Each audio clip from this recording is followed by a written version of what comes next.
Welcome to the session. Greeting of the day. In today's class, we are going to talk about the programmable logical devices. We have a few devices named as microprocessor, microcontroller or microcomputers, and the PLC, programmable logic controller. These three we are naming as a programmable logic devices. We are naming as a programmable logic devices.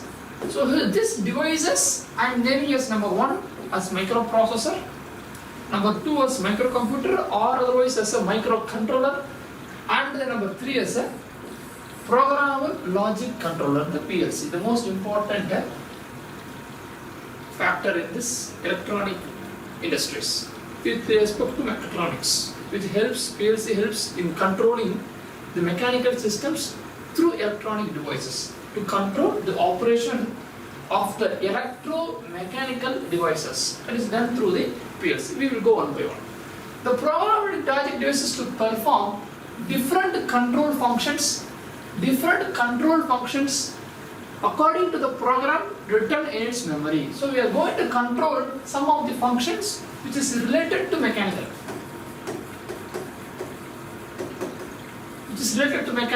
Functioning through the electronics.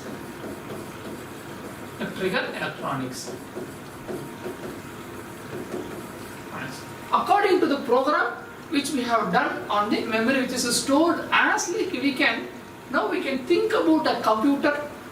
This computer contains the memories and the various wirings of buses and the input-output ports and the hardwares of keyboards and mouse and monitors, arithmetic logical units, everything is this computer contains. Those computers having a part of a microprocessor. This processor does the job. Input-output, it is a mouse and keyboards. But where these arithmeticals are done, where these logicals are done, all these things are done by this processor. So this to perform different control functions according to the program written in its memory using low-level language of the commands. Now we come to one by one. Microprocessor number 1. The digital integrated circuit, a digital functioning necessary to process those information. Which are in the memory. We have first feed it, we have programmed well this to be happen, this feedback system to be happen, this closed loop system to be happen. We have fed it to the memory. From the memory to the output, the connector is nothing but a microprocessor. Takes the memory, functions and gives input and it takes the output. What happening? So that is job done with the microprocessor. Similarly, some other categories of microcomputer uses this microprocessor. We are using this microprocessor as its central processing unit CPU and contains all the functions of computer. So microprocessor is a part of this microcomputer or microcontroller. So microprocessor we have taken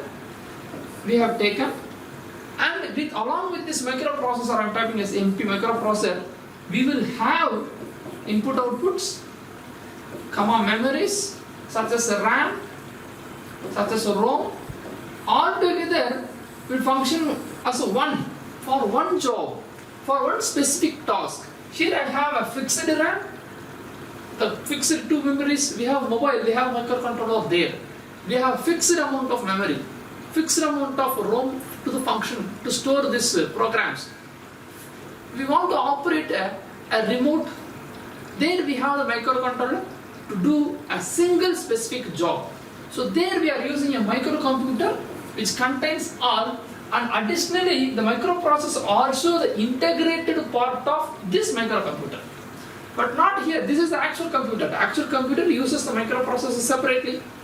The RAM we can able to add from 4 GB to 8 GB, 8 GB to 16 GB, we can able to insert. But here in the microcomputer it is a fixed one chip which contains all together. But here microprocessor chipset is different, RAM is different, ROM is different. We can add input, multiple input we can add, outputs we can add, those things we can able to do. So by this we understand this two of microprocessor and microcontroller, then the programmable logic controller is there. So we are using the memories, programs to operate a function of a simple conceptual closed loop system. Here, this PLC we are using to control the electromechanical devices. I want to on the motor for a specific time. I have programmed and feed it to the device of logical device PLC, and this PLC will operate those functions without computer. Because we have already programmers has been fed to this PLC setup. So likewise are there. So first I have taken the microprocessor number 1. And the typical programming machine has a basic 3 components here. That is nothing but a processor, microprocessor, and the memories, inputs of memories of RAM ROMs, and then the input-output devices of hardware such as input is nothing but a keyboards, output is nothing but a CRT monitors, something. So the program, we are talking about what is program. The program I want to define a set of instructions written for the process to perform. So that is called as program. We have a set of written documents is called as a program. Now a set of programs, a set of instructions is called as program. A set of program is called as a software. When multiple programs are combined, it converted into the software. A general idea we need. A microprocessor is a multi-purpose programmable device. Here this word is very important. It is a multi-purpose programmable device. It is a microprocessor. At the same time, I am adding here this point here. You keep remember microcontroller is a single purpose device. Right? So it is a multi-purpose. We can able to erase the memory, reprogram the memories. RAM is there, ROM is there. We can able to add from 8 GB to 16 GB of memory like a computer. Computer having this separate microprocessor, separate RAM, separate ROMs, separate multiple inputs, outputs. Therefore, it does a multiple purposes. If you want a specific task per day, I can able to program work. Then I can able to erase. Again, second program I am feeding. But remote, it's not like that. It is a fixed operation. Do move up, move down. Channel 1, channel 2. Simple. Only one operation is a fixed for lifetime. So that contains a fixed single purpose device is microcontroller. So it reads, next it reads a binary instructions from zeros and ones from the storage device called as memory. This we know.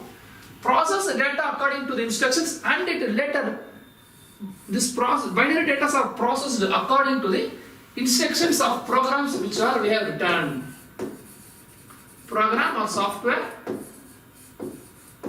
which we have written in this memory provides a result as output in screen or CRT monitor or any working functions, working devices.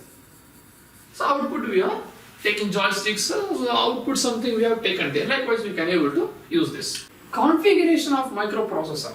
It is a device with a digital integrated circuits which carries out the necessary digital functions.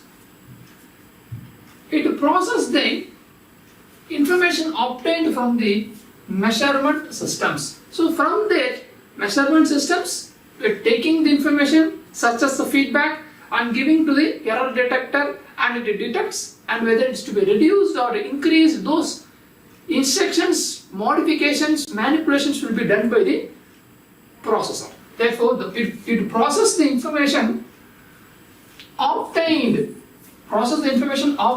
from the measurement systems to the detector or comparator to amplify or change. So such cases. Functions of microprocessor. There we have seen the configuration, it should transfer from one end to another end. The functions of microprocessor, it can perform varieties of logical, mathematical, using the arithmetic logic unit systems. Arithmetical will do mathematical functions, logical units will do the logical functions. All together it performs in this processor. It controls the data flow, and we are talking about functions. It controls the data, first it does the calculations, that is one function.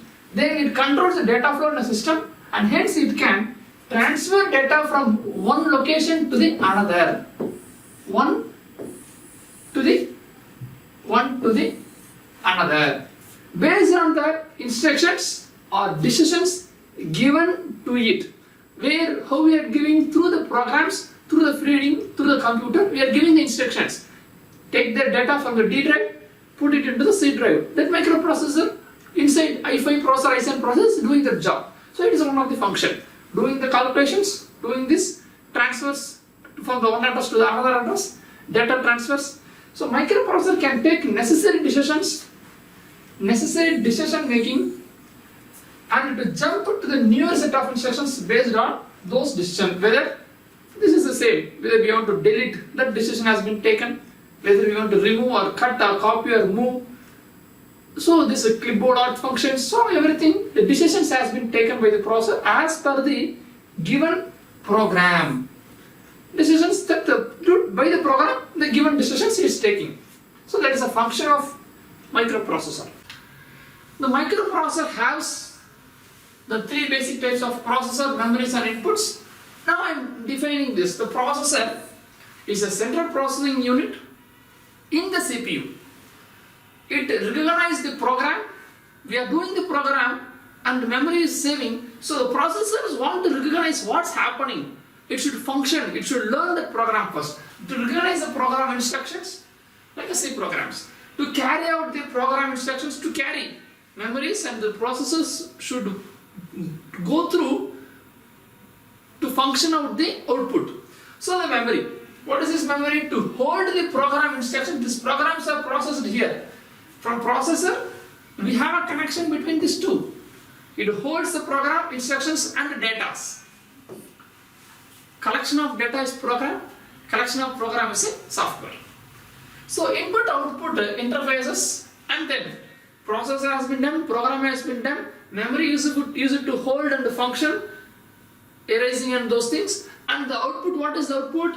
To carry out the communication between the CPU and the output world. So here we are, maybe screen, maybe the machines, CNC machines outputs, whatever it is. So port to having the interfaces. So I have given a small diagram here. So the processor and the memory and the input output ports all together have a connection. And this does the job of microprocessor. The microprocessor applications are classified primarily in the two categories of reprogrammable systems. We have named as microcomputers which can be reprogrammed. This computer contains the microprocessor inside. And embedded systems does embedded only one job. This I am naming as a microcontroller. Microcontroller, embedded, only one. Like a photocopying machine, keeping the paper, we have to make Xerox. It is a continuous process, fixed process, no change. Digital cameras, we have to take a photo, that's it. There is no modification needed there. But in the computer, we are typing the word, we are typing the Excels, we are YouTubes, and all browsers. So multiple tasks are done, multiple programs are there, feeding and deleting. So we can have the RAM working process is multiple. Different inputs are given, different outputs are taken. Computer is an interfacing between the output and the input. This computer contains the microprocessor to process, memory to hold, and input output for the interfacing between the worlds. But microcontroller is not like that, it is a fixed one. Here also the photocopying machine having the input, paper and how many copies are there. According to that one input, it does the job for the lifetime. It cannot do, it is not reprogrammable. But this microcomputer or microprocessor is a reprogrammable conditions. So this is how the same processor, memory and input output it contains. Now I want to express how this microprocessor or system will be available. So this is what we have seen in the last slide of processor, memory and input output. I am just elaborating the same content here. So you see, here we have a controlling device of CPU. This CPU which contains what this processor will do. We do simple in terms we have mentioned it is do some processing. What is that processing? It can able to do additions, subtractions, and or logical functions it can do. Then it is also contains the temporary storage devices. To function we have already having the memory, but also some temporary storage register is there, and the timing controls, timers, counters, registers, how to register there. So those things are signal data are stored and processed at one arithmetic units. And then we have other end we have the input outputs. We have talked about three: processor, memory and input output. So the processor, input output and memory. So this is how we are split out and we are seeing. So input output we have contains the transfer data, binaries are transfer one memory card to another memory cards, or input given through the keyboards or unlocked to digital converters through the sensors. We are taken from the sensors to implement. We are taking the feedback to convert it to a closed loop system. So all these are inputs. Outputs are again this feedback to be given to the amplifier or the filters or the noise reductions to control the CNC machines, to control the operations of any automobile industries. So those things are given from the auto output, and also I am screening that. I am seeing myself. LEDs, CRTs, printers, tabs, another computers, sharing computers. So I am considering this as an output. So process has been done. From there it is input has been taken, and from this input we are taking the input has been given there to the control unit which contains the microprocessor. It does the process, and then this is named as the system bus, where it's a group of wires.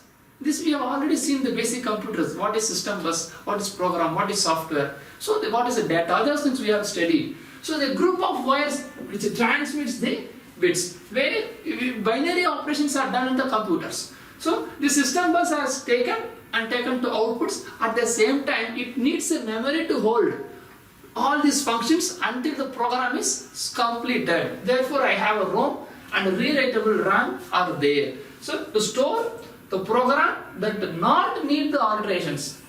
Few programs are fixed.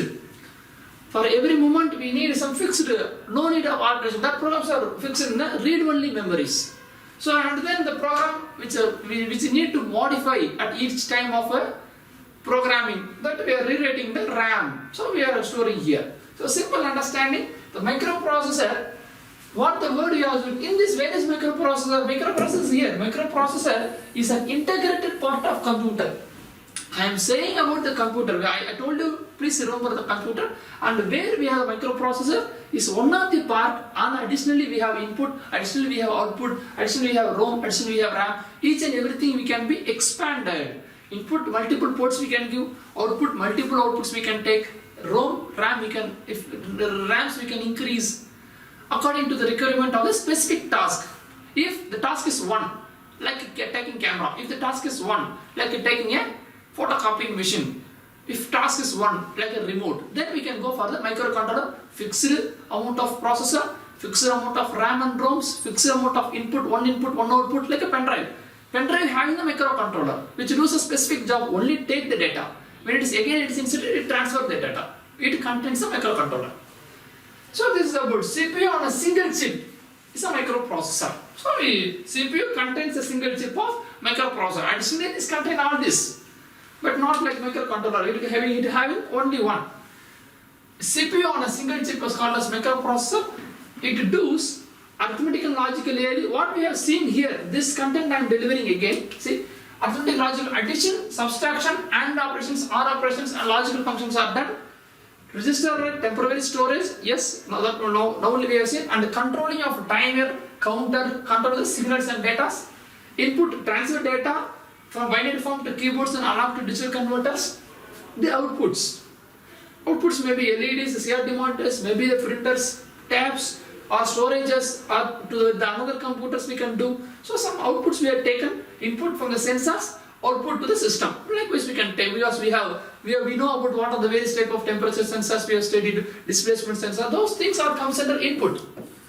And we should modify again the feedback, again the amplification to be given to the machine setup. So that are given in the output conditions. In between the processor to be done through the arithmetic and logical conditions, how it is available or not available, controllable, not controllable, whether what is the input given, what is the output received, and we should compare. Those things are all addition, subtraction are done in the ALUs, arithmetic logical units. And system bus, a group of wires to transfers the data to the ALU, to the memory, to the input, to the output, ROMs and RAMs. The components of microprocessor, we have seen the image also. The arithmetic logical unit, ALU stands for arithmetic logical unit. As the name indicates, it has two parts, arithmetic and logical. Arithmetic unit which is responsible for mathematical operations like addition, subtractions, multiplications and divisions. So these arithmetic operations are done by this microprocessor on the ALU unit. Logical units, so which is dedicated to take logical decisions such as and or not functions, like greater than or less than, greater than, less than, equal to, and those things we can able to do. Next, number 2. So we have seen about the various components. Number 1 we have seen the ALU. Number 2 we have seen the register array. From the diagram we have seen that in the previous slides. So register array, registers are a small storage device, that are available with the CPU or the processor.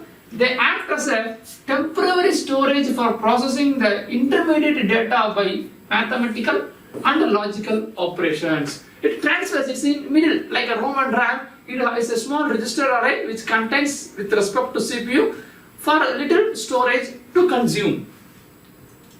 So the third one, the control.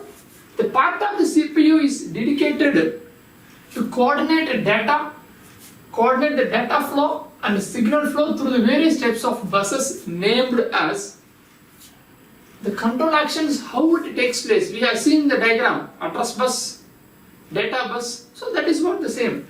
See, the data bus, the control bus and the address bus. I am naming this as a controlling actions because one data has to be there. Where, what is the data?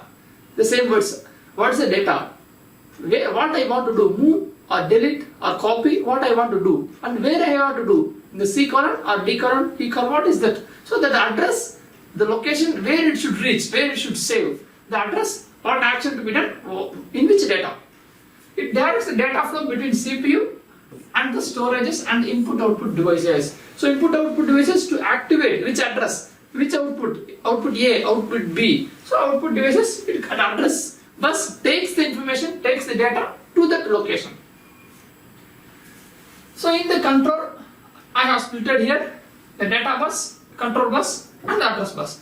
This is the bidirectional bus, as the data has to receive as well as to transmitted from the microprocessor.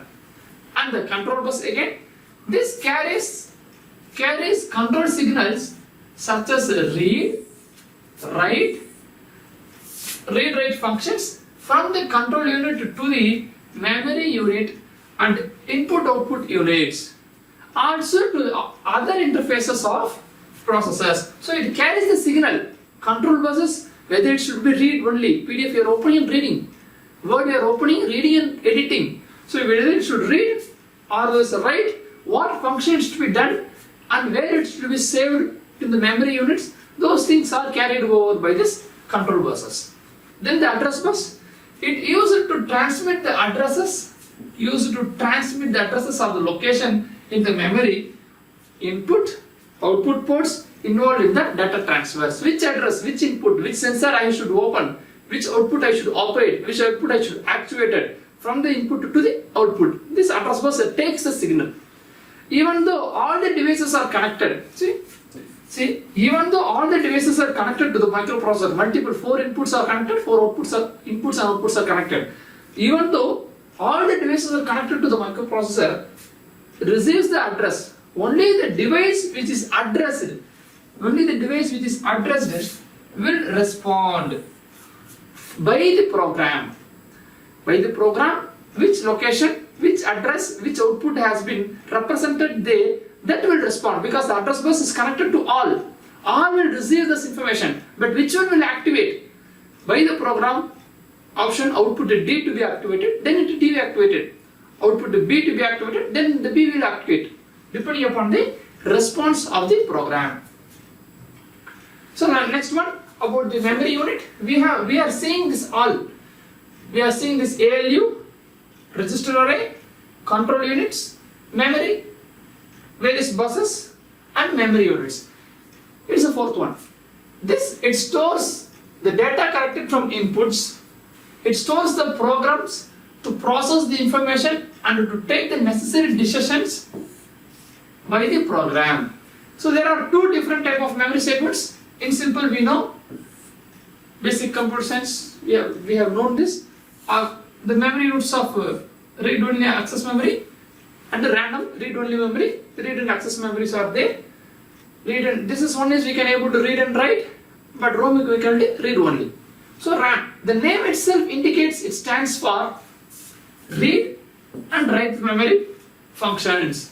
User program instructions are stored in this segment of the memory unit. Next one, ROM. From this memory unit, CPU can only read the stored data. No writing as operations. So see, this is a very important word. No writings, only reading, read-only memory can be done in this part of memory. Thus, it is used to store the program that is needed. No alterations. If it is no alteration is there, we can able to store here the ROM. If the programs we need to edit, keyboard we are enter is given. This does a specific task at all time. So that is the ROM actions. If the enter is done, it enters. Left arrow, it left arrow. Right arrow, it right moves. So that are not done in the ROMs. The RAM carries the gaming softwares, programming softwares, analyzing simulation softwares. Those things are taken care by because it's taken by our RAM informations. So next one, this input and output devices are there. ALU, processor, control, memory, and these things, input and output devices. Input devices are used to enter input data to the microprocessor through a keyboard or from the analog to digital converters, which receives the data from measurement systems like sensors and signal conditioning systems. This is input. We are receiving input through maybe the output sensors, temperature sensors, displacement sensors, position sensors. We are receiving input. Those things are input devices. And program typing through keyboards. And output devices, what are they? These devices display the results, maybe the printers, computer displays, digital displays of various screens on the CNC machines. So that are the outputs we are receiving, or otherwise the actuators. So that are the output conditions. So that is what I have. Results, conclusions coming from the ALUs, either in the soft copy or in the monitor or in the hard copy of the like printers. Input and output devices. The microprocessor have only CPU inside it. It does not have, microprocessor is a separate component in the computer. i5, i7, we separately have it. And also additionally in the computer we can able to add as per our requirement, as per our programming capability, as per our gaming capability in what we are going to do in that specific computer. We can able to add 8, 16 GBs. So processor also, advanced processor we can add there. So these concepts are therefore microprocessor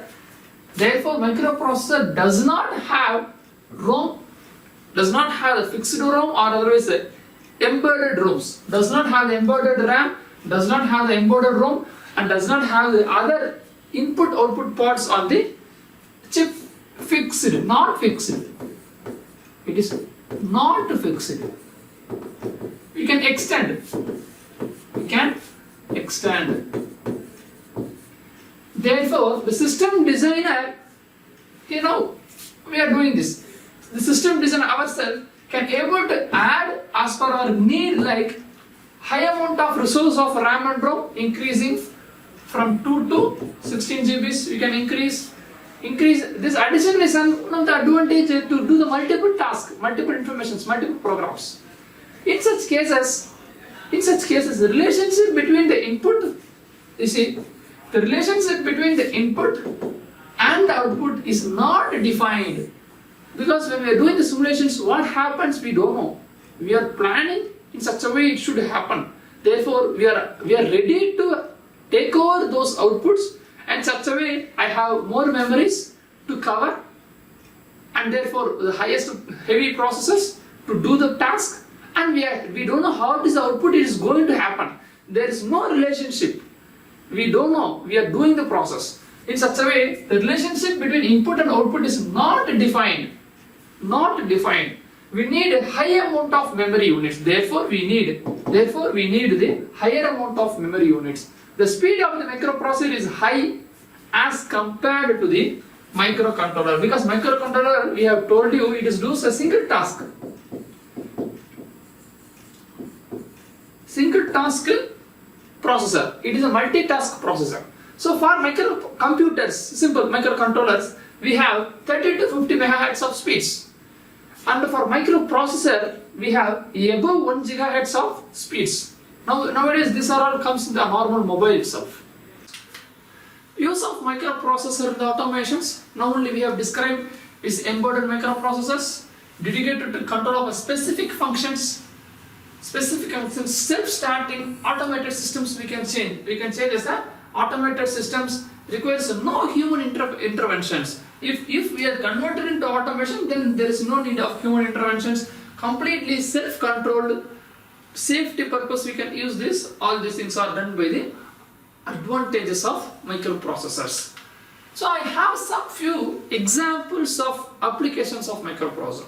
So I have to tell you about applications. Maybe we are using microprocessors everywhere, but few applications I have added here. Temperature monitoring system. We are using the microprocessor to control the unit of the temperature control of a room. Like we can consider washing machine systems, automatic camera, mobiles. Mobiles we have microprocessor inside. We have used i5 processor, i7 processor, Snapdragon processors, 765, 865 versions we are telling. So those processors are available here, which does a better functions than that of the previous one. Therefore, we are considering this microprocessor individually, what processor it is. But we are not seeing what remote controls, what microcontroller it is. We are not seeing, because it's one job. We want to do multiple tasks there. Then we are looking over the processor, what it is, how it can do, whether it is better or not. So those things are all done. Applications. The microprocessor finds applications where tasks are unspecific, not defined. I am giving some examples of developing a softwares, we know this, and developing a games, developing a websites. These are all unknown values, output. We are creating unknown, non-specific outputs. Developing a software, developing a games, developing websites, photo editings. After doing only we know what will happen. Creating the documents, laptops, desktops. For this are done on this. Reprogrammable systems. So all these things we are using this microprocessor inside. The remaining part of the subjects, we'll see you in the next session. Thank you.